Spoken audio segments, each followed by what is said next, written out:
Hey, it's Harley J, and in this quick little video I want to talk about a theory that I've seen cropping up quite a bit and add my own input to it.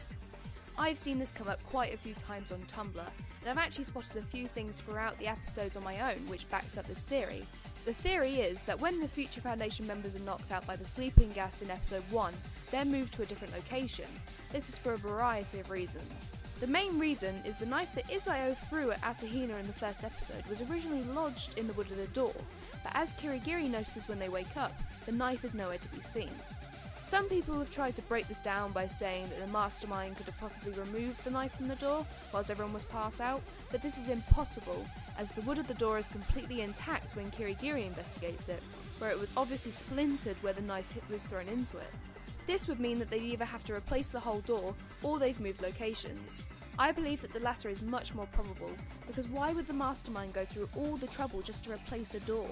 It doesn't make any sense. Another inconsistency, but less of an incriminating one, is that the building is obviously in ruins when the Future Foundation members wake up for the first time. This could be down to the rockets shot at the entrance of the building right before they've knocked out, but if that was the case, the building would have been more collapsed before they fell asleep, and it isn't.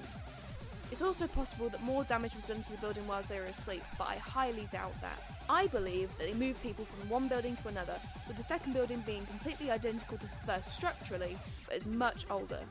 The lighting of the building is completely different too, but that may be an artistic choice by the design team, I really don't know.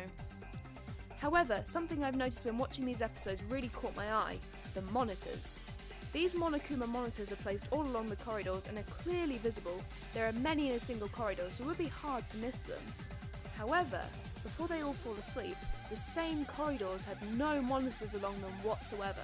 Even in side-by-side photos of the corridors, there is no similarity whatsoever with the monitors. This makes me believe that the mastermind did move them into a different building, because it'd be way too difficult for them to set up a whole set of monitors, wire them up and get them working perfectly before the cast woke up.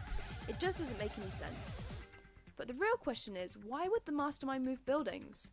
Well, that I'm not really sure about, but I can still speculate. The mastermind may have wanted to have more of a vantage point when it comes to controlling the building, as they may have only had limited access in the actual Future Foundation base. It may also be to prevent other people from rescuing them, as the whole event is being broadcasted to the whole world, so naturally at least some people would attempt to save them, so moving locations will make it harder to do so.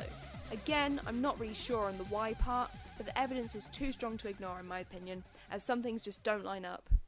So let me know what you think. Do you think they've moved locations? If so, why? Leave me a comment and I'll see you next time.